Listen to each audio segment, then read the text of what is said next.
Hey you. Yeah, you. Come here, sit down for a second. I want you to do something with me. I want you to think back to a truly, genuinely wonderful day you had in the last, say, 6 months. A day where you felt light and happy and everything just clicked. Got it? Hold that feeling. Now, I want you to think about a moment of real, cringeworthy embarrassment from, maybe 5-10 years ago. That time you tripped in the school cafeteria, or called your teacher mom, or sent a text to the absolute wrong person. The one that still makes you physically wince when it pops into your head at 3 a.m. Which one came easier? Be honest. For probably 99% of you, that second painful memory flashed in your brain with crystal clear, high-definition Dolby Atmos sound. The good day? It might be a bit fuzzy around the edges, a pleasant but vague glow. And it's not because you're a negative person. It's not because you're ungrateful or you don't appreciate the good stuff. It's because your brain is, in a very real way, wired against you in this one specific department. It has a default setting, a glitch in the matrix called negativity bias. Let's break this down not like a textbook, but like we're just figuring out this weird human thing together. Imagine your brain is this incredibly sophisticated, ancient piece of hardware. And for tens of thousands of years, its number one job wasn't to be happy, or to achieve enlightenment, or to get likes on a photo. Its number one, primary, non-negotiable job was to keep you alive. And out on the savannah, what kept you alive? Was it remembering the exact location of that really delicious berry bush? Sure, that was helpful. But was it critical? Not really. What was critical was remembering the exact location where you saw that saber-toothed tiger. What was critical was remembering that the last time you ate those weird-looking mushrooms, your friend Grok didn't make it. What was critical was remembering the sting of rejection from your tribe, because banishment was a death sentence. Pain, fear, embarrassment, danger. These weren't just feelings. They were early warning systems. They were the flashing red lights and blaring sirens that screamed, "Pay attention! Learn from this or you die." Your brain, the incredible machine that it is, developed a super-efficient protocol. Give priority processing and permanent storage to all negative stimuli. Stamp those bad memories with high importance and file them right at the front of the cabinet. The good stuff, the beautiful sunset, the laugh with a friend, the feeling of peace, that was the bonus. That was the system running smoothly. Your brain logged it as everything is operational. No action required. It didn't need to obsess over it. Could afford to let it be a little fuzzy. So, fast forward to today. There are no saber-toothed tigers.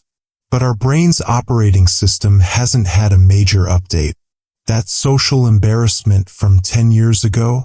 Your brain processes it with the same life or death urgency as our ancestor being ostracized from the tribe.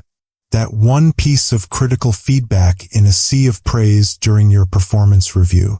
Your brain latches onto it like it's a poisonous plant. That one awkward comment you made at a party?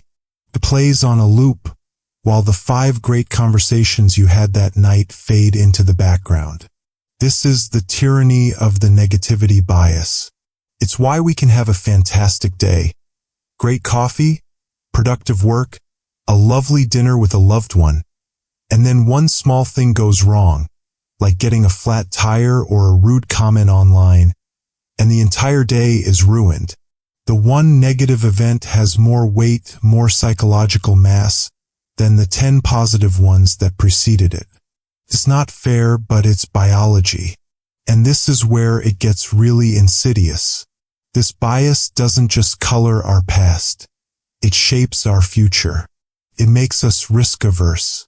Why? Because our brain has a vast, easily accessible library of every time we failed, every time we were hurt, every time we were rejected. It pulls up those files and says, "See? Last time you put yourself out there, this happened. Better not try." It fuels anxiety, constantly scanning the horizon for potential threats, turning neutral situations into minefields of what if. So what do? Are we just slaves to this ancient programming? No, absolutely not. Knowing about the glitch is the first and most powerful step to hacking the system. You can't delete the bias. It's too deeply hardwired, but you can install some serious countermeasures. The first and most crucial is conscious recollection. Your brain automatically replays the bad stuff. You have to manually replay the good stuff. And I don't mean just thinking, yeah, that was nice. I mean, you have to actively dwell on it, savor it. This is a practice, and for a lot of us, it feels silly at first. But it's a workout for your attention. At the end of the day, before you go to sleep, force yourself to recall 3 specific good things that happened. And be detailed. Don't just say, "I had a good coffee." Think, "I loved the warmth of the mug in my hands, the rich smell, the quiet 5 minutes I had to myself to just breathe." You are taking that positive memory and, through sheer force of focus, you are giving it weight. You are telling your brain, this is also important. File this one at the front, too. Secondly, practice reframing. When that negative memory from 2009 pops up, don't just let it play and then try to shove it down. Interrupt it. Talk back to it.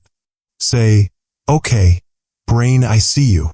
Thanks for trying to protect me. But that was 15 years ago. I survived. I learned from it. And it does not define me today." You are asserting conscious control over the automatic tape recorder. And finally, practice gratitude. I know it's everywhere, but it's everywhere for a reason. It is the direct, proven antidote to the poison of negativity bias. When you write down or verbally express what you're grateful for, you are fundamentally changing your data intake. You are forcing your brain's spotlight to swing away from the one thing that's wrong and onto the million things that are right. So the next time you're lying in bed and your brain decides to have a premiere screening of your most awkward moments, the director's cut, I want you to remember this. You are not broken. You are not a pessimist. You are the owner of a magnificent, ancient survival machine. It's just that sometimes it gets a little overzealous in its job. Your mission, should you choose to accept it, is to be the wise, modern pilot of that ancient machine. Acknowledge the warning lights, thank them for their service, and then gently, firmly steer your attention back to the good, the beautiful, and the peaceful. It's a practice. It's a fight for your own attention. And it is a fight you are absolutely capable of winning.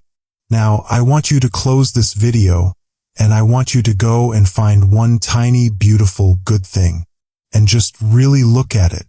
Dwell on it for 10 whole seconds. Start there. Take care of yourself. I'll see you in the next one.